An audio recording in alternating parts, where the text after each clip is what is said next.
Greetings मेरी we family पूरी दुनिया से। मैं आपका चीफ सुबह के 4:25 पर बुधवार के दिन।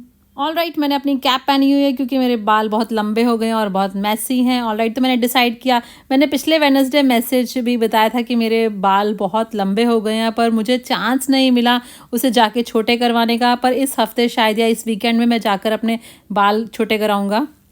तो इसलिए मैंने ये कैप पहनी है जिस पे टाइगर बना है क्योंकि हम सब वॉरियर्स हैं। मैंने आईएसबी की टी शर्ट पहनी है जिस पे टाइगर बना है क्योंकि हम सब वॉरियर्स हैं। ओके, सबसे पहले मैं आप लोगों को बहुत मिस कर रहा था, मुझे पता नहीं क्यों, पर मैं आप लोगों के बारे में बहुत सोच रहा था और मैं वीकॉन के बारे में सोच रहा था। मैं हर बार के बारे में सोच रहा था कब मुझे दोबारा से आप लोगों को फेस टू फेस देखने का मौका मिलेगा।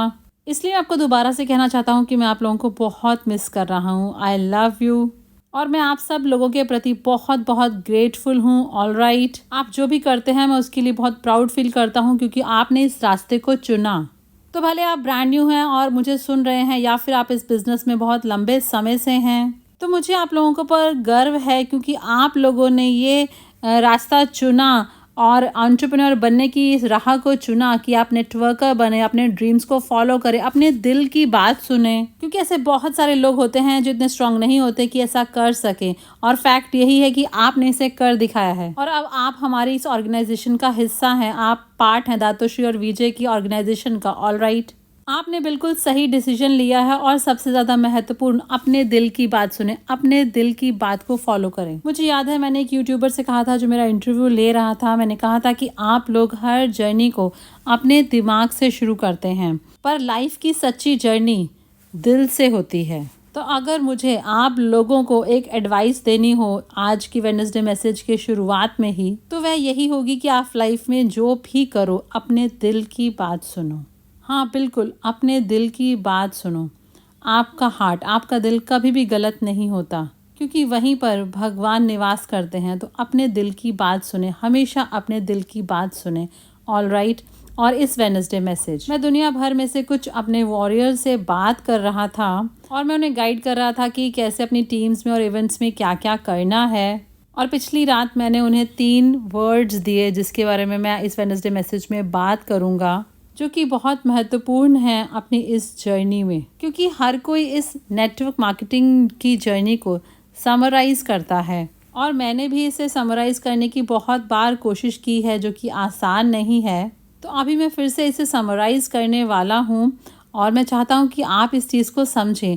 वह 3 शब्द जो मैं चाहता हूँ कि आप याद रखें आज। तो इसमें पहला शब्द है चेंज और मैं इसके बारे में बात करूँगा। ऑलराइट, और सेकंड है ग्रोथ और थर्ड है रेज। तो सार में बताऊं तो मैंने ये हज़ारों बार कहा है और मैंने ये सीखा है ग्रेट 1 से, जापा और दातुश्री, विजय, मेरी माँ और मेरे सभी मेंटर्स जो लाइफ में रहे हैं, कि आपके क्यूनेट में आने से पहले, आपके इस एंटरप्रेन्योरशिप की और नेटवर्कर की जर्नी की शुरुआत करने से पहले आपका अपना एक व्यक्तित्व था। ऑलराइट, आप एक अच्छे इंसान थे, आप कुछ पैसा कमा रहे थे, आप अपनी फैमिली का पालन पोषण कर रहे थे और आप अपनी लाइफ जी रहे थे, पर आप फाइनेंशियली फ्री नहीं थे। अगर होते तो आप ये वेडनेसडे मैसेज नहीं देख रहे होते। तो आप फाइनेंशियली फ्री नहीं थे, आप सक्सेसफुल नहीं थे जैसा आप चाहते थे और आपके बहुत सारे सपने सच नहीं हो पाए थे। और अब आपने अपनी एंटरप्रेन्योर की, अपने नेटवर्कर की जर्नी की शुरुआत की और जिसे मैं दुनिया की ग्रेटेस्ट इंडस्ट्री कहूँगा, नेटवर्क मार्केटिंग, जो कि भेदभाव नहीं करती रंग, रूप, जाति, धर्म के हिसाब से। ऑलराइट, और एक ऐसी एंटरप्रेन्योरशिप की फॉर्म है जो सबकी पहुंच में है, या कहें कि होम बेस्ड बिजनेस या फिर माइक्रो एंटरप्रेन्योरशिप, जिससे आप थोड़ा पैसा कमा सकते हैं और अपनी लाइफ को इम्प्रूव कर सकते हैं, या फिर आप $US मिलियनर भी बन सकते हैं अगर आप ऐसा चूज करते हैं तो। पर एक बार जब आप इस जर्नी की शुरुआत कर लेते हैं तो कुछ चीज़ों को आपको चेंज करना होता है। आप पुराने तरीके से नहीं रह सकते क्योंकि आपका जो पुराना जो रूप था उसने कुछ ग्रेटनेस को अचीव नहीं किया, जबकि वह ग्रेटनेस आपके अंदर थी। तो अब आपको एक न्यू पर्सन बनना है। तो ये चेंज बहुत महत्वपूर्ण है और ये जो परिवर्तन है ये हमेशा कोई पूरा परिवर्तन नहीं होता, क्योंकि आपके पास्ट की भी आपके अंदर वह बहुत सारी अच्छी बातें होती हैं, अच्छी क्वालिटीज़ होती हैं, अच्छी वैल्यूज़ होती हैं और अच्छी स्ट्रेंथ भी होती है। पर आपको इस एंटरप्रेन्योरशिप की जर्नी में और बहुत कुछ चाहिए होता है। तो इसके लिए यही विधि है कि आप पहचानें कि आपको किस चीज़ को अपने अंदर चेंज करने की ज़रूरत है, कि किन चीज़ों को आपको अब छोड़ना है और किन चीज़ों को आपको नया सीखना है। क्योंकि परिवर्तन खाली नई चीज़ें सीखने से नहीं होता, वह पुरानी कुछ हैबिट्स को भी अनलर्न करना होता है, जैसे कि नेगेटिव हैबिट्स आपकी जो आपकी इस एंटरप्रेन्योरशिप की जर्नी में कोई वैल्यू ऐड नहीं करती। पर हाँ, पास्ट में वो सब ओके था जब आप एक एंटरप्रेन्योर नहीं थे, पर अब आप एक एंटरप्रेन्योर हैं और एक एंटरप्रेन्योर की अलग आदतें होती हैं। एंटरप्रेन्योर की डिफरेंट एटीट्यूड होता है। एंटरप्रेन्योर हर चीज़ को अलग तरीके से हैंडल करते हैं। एंटरप्रेन्योर्स मैनेज करते हैं अपने इमोशंस को अलग तरीके से। एंटरप्रेन्योर्स कभी भी स्विच ऑफ नहीं होते। क्या आप समझ रहे हैं? तो ऐसी बहुत सारी चीज़ें हैं जिनको आपको अंदर अपने चेंज करने की ज़रूरत है। तो अपनी इस जर्नी की शुरुआत में आपको सबसे पहले यही करना होता है कि पहचानें और अपने अपलाइंस के साथ बैठें, ऑलराइट, अपने मेंटर्स के साथ बैठें और पहचानें कि किन चीज़ों को चेंज करने की ज़रूरत है। और ये परिवर्तन बहुत आसान नहीं होता, ये कोई चुटकी बजा के नहीं हो जाता। ऑलराइट, इसमें कुछ समय लगता है, इसके लिए डिसिप्लिन चाहिए, इसके लिए कमिटमेंट चाहिए, इसके लिए कुछ त्याग भी चाहिए, इसके लिए कोई चाहिए जो आपका हाथ इस जर्नी में थामे रखे ताकि आप चेंज हो सके। और मैं ऐसा मानता हूँ कि हर कोई चेंज हो सकता है, हर चीज़ चेंज हो सकती है। कोई भी व्यक्ति जो भी बनना चाहता है बन सकता है। क्या आप लोग मेरे साथ हैं? तो पहली चीज़ है चेंज, परिवर्तन। तो पहचाने क्या चेंज करने की ज़रूरत है। अगर आप इनकंसिस्टेंट हैं तो आपको कंसिस्टेंट होना होगा, आपको प्रैक्टिस करना होगा कंसिस्टेंसी को। आपको अपने अपलाइन के सामने सरेंडर करना होगा ताकि आपको गाइड कर सके वो। अगर आप लेजी हैं तो आपको हार्ड वर्क करना होगा। अगर आप किसी प्रकार के डर में जीते हैं तो आपको निर्भय होना होगा। अगर आपका कोई ड्रीम नहीं है तो आपको अपने सपने को ढूंढना होगा। तो ये सब बेसिक लॉजिक है, पर आपको चेंज करना होगा। तो अगर एक चीज़ है जो आपको करनी चाहिए जब आप अपनी इस मैक्स आउट की जर्नी की शुरुआत करते हैं, एंटरप्रेन्योरशिप की जर्नी की, और एक सक्सेसफुल बिजनेस बनाने की इस जर्नी की शुरुआत करते हैं इस नेटवर्क मार्केटिंग की इंडस्ट्री में, तो सबसे पहले आपको यही पहचानना होगा कि आपको क्या चेंज करना है। और इसके लिए आपको थोड़ी सी हेल्प की ज़रूरत होगी, बहुत सारी नम्रता की। आपको अपने कप को खाली करना होगा। मुझे कोई परवाह नहीं है कि आप कौन है, आई लव यू, पर मैं कोई परवाह नहीं करता कि आप पास्ट में क्या थे। ये एक ब्रांड न्यू जर्नी है, तो आपकी ह्यूमिलिटी होनी चाहिए। अपने कप को खाली करें और समझें, और इसके लिए लोगों की राय लें कि आपको अपने अंदर क्या चेंज करने की ज़रूरत है। ऑलराइट, तो ये थी पहली चीज़। और अब दूसरी चीज़ है ग्रो। देखिए, ग्रो का मतलब है कि जब आप चेंज कर लेते हैं और आप जब ये डिसीजन करते हैं कि हाँ मुझे चेंज होना है, तो आप फिर ग्रो करना शुरू कर देते हैं, क्योंकि तब आप एक नया व्यक्तित्व वाले व्यक्ति बन जाते हैं। आप जैसे एक बेबी एंटरप्रेन्योर हैं और ये चीज़ आपके लिए बिल्कुल नई है, तो आपको ये सीखना होगा कि कैसे इस गेम में और बेहतर बने। आपको अपने आप को शार्पन करना होगा, आपको अपनी स्किल्स को इम्प्रूव करना होगा, आपको और ज़्यादा स्ट्रॉन्ग हर दिन बनना होगा। तो ये है ग्रो करने का रास्ता। और चलिए मैं आपको बता देता हूँ ग्रोथ के बारे में कि ग्रोथ लाइफ में किसी भी तरीके से कंफर्टेबल नहीं होती है, क्योंकि ग्रोइंग हमेशा पेनफुल होती है। ग्रो जब आप करते हैं तो उसके लिए आपके आंसू भी आते हैं। ग्रोइंग के लिए आपको रिजेक्शन को ओवरकम करने की, रिजेक्शन को बार बार झेलने की ताकत चाहिए। ग्रोइंग के लिए लगातार आपको फेलियर से सक्सेस की तरफ बढ़ने की ताकत चाहिए। और उन्नति के लिए, ग्रो करने के लिए आपको रिलेशनशिप को मैनेज करना होता है, कन्फ्रंट करना होता है कॉन्फ्लिक्ट से पहले। तो ये सब कुछ बहुत पेनफुल स्टफ है ग्रोथ में, और इसी वजह से लोगों को ग्रोथ पसंद नहीं होती। तो क्यों लोग ग्रो नहीं करते? क्योंकि वह चाहते हैं अवॉइड करना उस पेनफुल स्टफ को। ऑलराइट, ये ऐसे है कि जैसे आप बीमार हैं, पर जब आप बहुत ज़्यादा बीमार होते हैं तभी आप डॉक्टर को अलाउ करते हैं कि आपको निडल लगाए। क्या आप समझ रहे हैं? नहीं तो आप इंजेक्शन नहीं लेते हैं।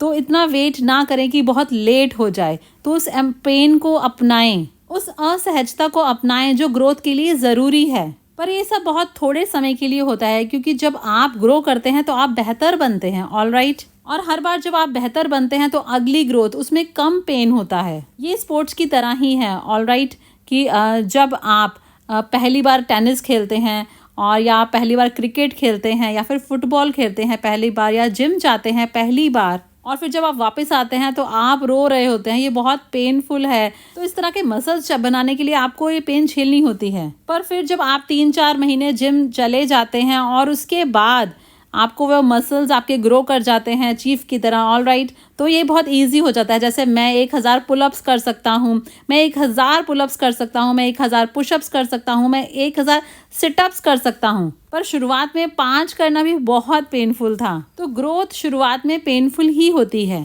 पर जितना आप ग्रो करते जाते हैं फिर अगले लेवल पर पहुंचते हैं तो वो पेन कम होता जाता है। फिर अगले लेवल पे फिर वो कम पेन हो जाता है। तो ग्रोथ शुरुआत में धीमी ही होती है और उसके बाद एकदम स्पीड पकड़ती है। तो आपको इसके लिए ग्रो करने की ज़रूरत है। आप एक जगह रुक नहीं सकते और ग्रोथ के लिए ज़रूरत होती है कुछ डिस्कम्फर्ट की, कुछ दर्द की। तो सबसे पहले है चेंज करना। सबसे पहले पहचाने कि आपको क्या चेंज करना है अपनी इस नई जर्नी में, इस लाइफ के नए रास्ते पर, क्योंकि अब आप एक नए पर्सन हैं टेक्निकली। और उसके बाद है फिर ग्रोथ, और आपको ग्रो करना है। आपको ग्रो करना है अपनी प्रेजेंटेशन में। रूल 3 करना भी ग्रोथ है। अगर आप रूल 3 लगातार करते हैं तो आप हर एक तरीके से ग्रो कर जाते हैं, मैं आपसे वायदा करता हूं। तो रूल 3 और प्रेजेंटेशन प्रेजेंटेशन प्रेजेंटेशन, ऑलराइट। और जो भी चैलेंजेस आप फेस करते हैं और हर बार जब आप उन्हें पार करते हैं, हर बार जब आप रोते हैं, इमोशनली डिप्रेस्ड होते हैं, फिर अगले दिन आप बिल्कुल स्ट्रांग होकर वापस आते हैं, वो ग्रोथ है। तो आपकी ग्रोथ इस मुश्किल समय में, चैलेंजिंग टाइम में ही आती है। जितनी ज़्यादा आपकी लाइफ चैलेंजिंग होगी, जितनी ज़्यादा चैलेंजिंग डिसीजंस आपके होंगे, उतनी ही तेज़ी से आप ग्रो करेंगे। मैंने इस चीज़ को सीखा है पिछले 27 साल अपनी पर्सनल लाइफ में। जब मैं वापस मुड़कर पीछे उन चैलेंजिंग टाइम्स को देखता हूँ अपनी लाइफ के, तो मैं एक बेहतर पद्मन सिनाथी राजा बना हूँ। क्या आप समझ रहे हैं? ऑलराइट। तो इसी को ही ग्रोथ कहते हैं। तो इसे अपनाएं, पर इसमें आप अकेले नहीं हैं, ओके? क्योंकि आपके पास हमेशा कोई ना कोई ऐसा होगा जिसके कांधे पर सिर रखकर आप रो सकें। और यही नेटवर्क मार्केटिंग की इंडस्ट्री की खूबसूरती है। जिस भी चीज़ से आप गुजरते हैं तो आप अकेले नहीं होते हैं, हर कोई आपके साथ होता है। तो जब आप पहले चेंज होते हैं और फिर ग्रो होते हैं, ग्रोथ का मतलब होता है इनकम के हिसाब से आपके साइनअप्स भी ग्रो होने चाहिए, आपकी ऑर्गेनाइजेशन ग्रो होनी चाहिए, आप ग्रो करने चाहिए, आपकी प्रेजेंटेशन कंसिस्टेंस होनी चाहिए, और रूल 3 भी ग्रो होना चाहिए। ज़्यादा से ज़्यादा लोग मेरे रूल 3 क्लब का हिस्सा होना चाहिए, ये भी ग्रोथ है, ऑलराइट। और नई मार्केट्स ओपन करना, ये भी ग्रोथ है। और आप बहुत बेहतर बन जाते हैं एक स्पीकर होने के नाते, एक ट्रेनिंग होने नाते, एक प्रेजेंटर होने के नाते, प्रेजेंटेशन इंप्रूव हो जाती है, ये सब ग्रोथ है। आपका एटीट्यूड इंप्रूव होता है कि कैसे आप चैलेंजेस को फेस करते हैं, इंप्रूव होता है आपका रिएक्शन चीज़ों के प्रति, ये सब कुछ ग्रोथ है। तो एक बार आप चेंज हो जाते हैं और एक बेबी एंटरप्रेन्योर से आप ग्रो करते हैं, फिर आप एक सुपर एंटरप्रेन्योर बनते हैं और एक मास्टर एंटरप्रेन्योर बनते हैं, एक सक्सेसफुल एंटरप्रेन्योर बनते हैं और फाइनेंशियली फ्री एंटरप्रेन्योर बनते हैं। और अब इसके बाद आता है मेरे मैसेज का वो तीसरा हिस्सा इस वेडनेसडे, वह है रेस करना दूसरों को। और ये बहुत महत्वपूर्ण है क्योंकि एक बार आपने अचीव कर लिया चेंज को, आपने ग्रो करना शुरू कर दिया, तो आपको अब दूसरों को भी आगे बढ़ाना है, रेस करना है। क्योंकि नेटवर्क मार्केटिंग में अगर आप दूसरों को आगे नहीं बढ़ाएंगे तो आपकी सफलता कंसिस्टेंट नहीं हो सकती। अगर आप दूसरों को रेस नहीं करते हैं तो आपके चेक्स लगातार नहीं होंगे, ग्रो नहीं करेंगे। अगर आप दूसरों को आगे नहीं बढ़ाते हैं, ऑलराइट, तो आप फाइनेंशियली तो सफल हो सकते हैं पर आपके पास वो फ्रीडम नहीं होगी। क्योंकि जब आप लोगों को आगे बढ़ाएंगे तभी आपको वो फ्रीडम मिलेगी। और अब ये रेस करने का मतलब क्या है? ये है जैसे बच्चों को पढ़ा लिखा कर बड़ा करना। मैंने ऐसा कहीं पढ़ा था कि जिसमें लिखा था कि एक ही वह इंसान, एक ही वह औरत होती है जो चाहती है कि आप बहुत ज़्यादा बेहतर, उससे भी ज़्यादा बेहतर और सफल बने, और वह आपके मदर और फादर ही होते हैं। और ये बिल्कुल सच है। मैं हर दिन ये प्रार्थना करता हूँ कि जो मेरे बच्चे हैं वो मुझसे भी ज़्यादा सफल हों हर तरीके से। और मैं ऐसा मानता हूँ कि एक ही वह ऐसी जगह है जहाँ पर लोग चाहते हैं कि आपके लोग आपसे ज़्यादा सफल हों, वह नेटवर्किंग ही है। नेटवर्किंग में आप चाहते हैं कि आपके डाउनलाइंस और ज़्यादा सफल हो जाएं, आपसे भी ज़्यादा। तो इस तरह से आप उन्हें आगे बढ़ाते हैं, उन्हें रेस करते हैं। आप उन्हें सब कुछ देते हैं, वो नॉलेज, वो एक्सपीरियंस, वो लव, आप वो केयर, वो सपोर्ट, आप सब कुछ देते हैं, देते हैं, देते हैं, देते हैं, देते हैं, जब तक कि वो बिल्कुल हर्ट ना करने लगे। फिर भी आप देते जाते हैं ताकि वह लोग आगे बढ़ जाएं, आपसे बेहतर बन जाएं। आप चाहते हैं आपके डाउनलाइंस आपसे ज़्यादा सफल हो जाएं, क्योंकि आप ऑटोमेटिकली और ज़्यादा सफल हो जाएंगे। तो आप फोकस करें अपने लोगों को आगे बढ़ाने में, उन्हें स्ट्रॉन्ग करें, उनको आगे बढ़ाएं, फास्ट करें, उनको कंसिस्टेंट रखें। पर एक रूल जो आपको ज़रूर फॉलो करना वह है उनको आगे बढ़ाएं प्यार से, पावर से नहीं, अथॉरिटी से नहीं, ऑलराइट, नेगेटिविटी के साथ नहीं। उनको रेस करें, पॉजिटिविटी के साथ करें, उनको रेस करें प्यार के साथ। तो वह हमेशा आपके साथ रहेंगे, वह आपके प्रति फिर वफादार रहेंगे और आपको फॉलो करेंगे कहीं पर भी, मैं आपको वायदा करता हूँ। तो अपने लोगों को रेस करें, इसलिए चेंज करें, ग्रो करें, रेस करें।